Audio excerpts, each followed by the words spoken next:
deadly fighting is raging on despite the United Nations Security Council demanding an immediate ceasefire. Israeli airstrikes were reported at both ends of the Gaza Strip. Witnesses say an Israeli strike near Al-Shifa Hospital in the north wiped out a family compound, killing dozens. A strike on a residential building reportedly killed at least 18 Palestinians, including 8 children. This violence comes just one day after the UN Security Council passed its first ceasefire resolution after the U.S. abstained its vote. Now, the meeting between the Israeli Defense Minister Yoav Gallant and U.S. Defense Secretary Lloyd Austin is expected to go ahead later today, despite Israel's anger over the U.S. decision to abstain with their vote at the Security Council.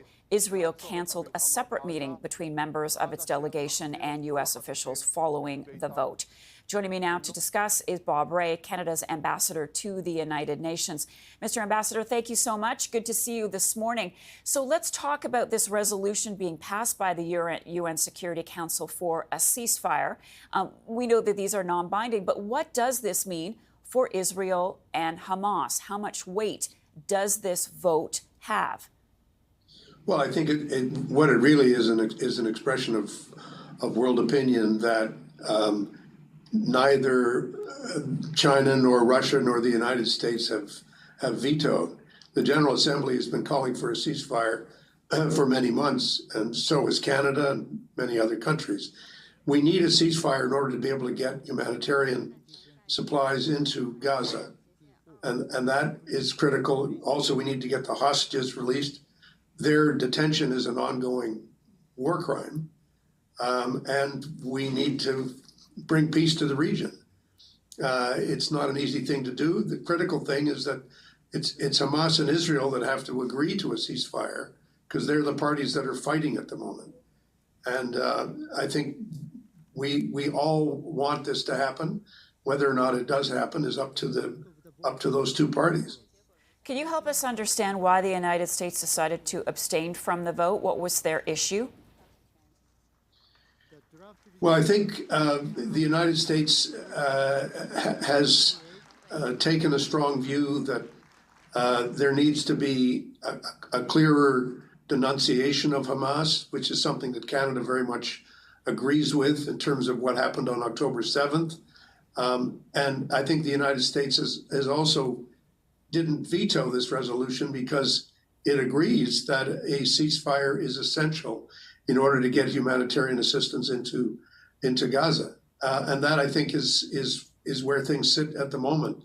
There's a generally broad consensus as to the seriousness of the conditions in Gaza because of the destruction of all of the infrastructure that has taken place and the killing of over 30,000 people.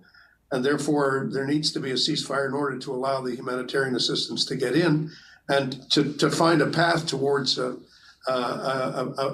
durable ceasefire that will, in fact, ensure that we're on a path to peace, to two states, to the political solution that's required. And that's, I think, the challenge that we face at the moment in terms of convincing the parties, Israel and Hamas, to agree to the kind of ceasefire that is being suggested.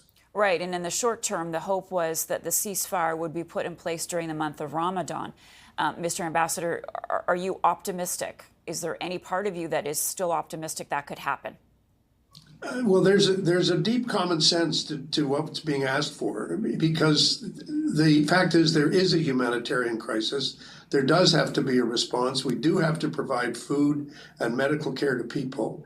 And we should not be politicizing the delivery of humanitarian assistance in any way, shape, or form.